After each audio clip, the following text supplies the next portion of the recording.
As with narrative, there are elements of poetry that we can focus on to enrich our understanding of a particular poem or group of poems. These elements may include voice, diction, imagery, figures of speech, symbolism and allegory, syntax, sound, rhythm and meter, and structure. While we may discuss these elements separately, please keep in mind that they are always acting simultaneously in a story. It is difficult, for example, to discuss voice without talking about imagery, sound, meter, diction, and syntax. Above all, these elements reveal something about the poem's theme, meaning, or function. Let's begin with voice, speaker, and tone. Tone refers to the poet's implied attitude towards its subject.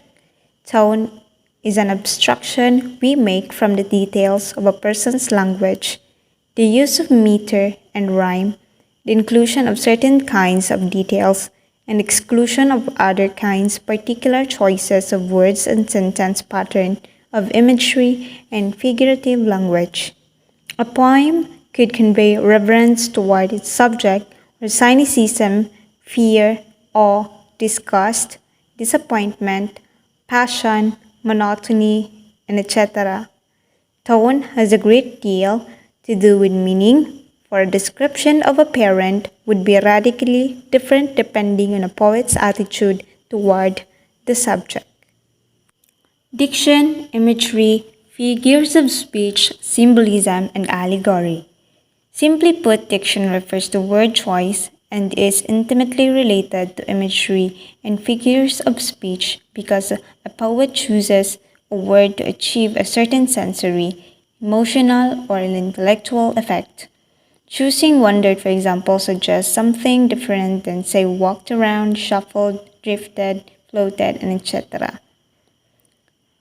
As noted earlier, word choices creates images, that concrete representation of a sense of impression, feeling, or idea. Images may invoke our sight, hearing, sense of smell, and taste and tactile perceptions. Imagery refers to pattern or related details when images form patterns of related details that convey an idea or feeling beyond what the images literally describe. We call them metaphorical or symbolic.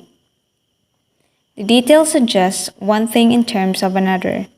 For example, images of light often convey knowledge and life, while images of darkness suggests ignorance or death. This leap from one image to its symbolic counterpart is based on an interpretive act and must be done in context. Figures of speech refer to special kinds of language use. We already mentioned metaphor and simile, but there is also personification, giving inanimate objects or abstract concepts human qualities. Synecdoche, using a part of something to convey the whole. Metonymy, substituting an attribute of a thing for the thing itself. Or lithos, understatement. Again, these figures of speech depend on word choice within a specific context.